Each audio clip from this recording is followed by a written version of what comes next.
Hey nerds, welcome back to episode 5 now of You Didn't Give a Shit, but I'm going to tell you anyway. Today we're here at the Nairobi War Cemetery. It's a World War II cemetery for all those that sacrificed their lives.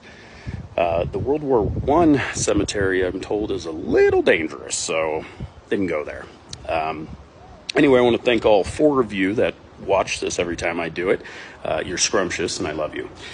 So World War I, it did not just happen in Europe. It actually did stretch across the globe, and East Africa was no exception.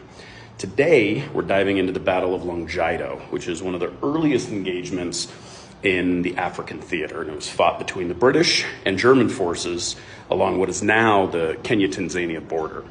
So when war broke out in 1914, both the British and the Germans had colonies in East Africa. The British controlled Kenya, which was then called British East Africa, while the Germans ruled over what is now Tanzania.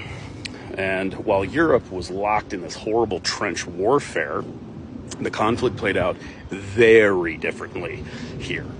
The tough terrain, guerrilla tactics, and long supply lines made it a totally different fight. Okay. On the British side, we had the Indian Expeditionary Force Bravo, which was mainly made up of Sikhs and Punjabi troops, alongside some really shitty British officers. Now the Germans, they had the Schutztruppe. All right, this is a force of German officers commanding highly skilled African Askari soldiers. Now the Askari were battle-hardened, well-trained. They knew the land better than anybody. Longjido sits near the modern Kenya-Tanzania border, just like northwest of Mount Kilimanjaro.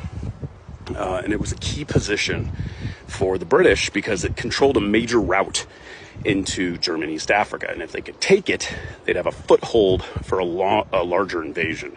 So there you have it. The stage is set. British wanted to strike early and take control of Longjido. Germans were prepared to defend it. What happened next would be a lesson in the challenges of fighting a war in Africa. And all you bastards that are talking about World War III, you might want to open up a fucking history book before you come to this beautiful continent and try to fuck things up. Okay? Stay tuned. More to follow. And I'm going to roam this beautiful cemetery as I tell you the history. See you soon.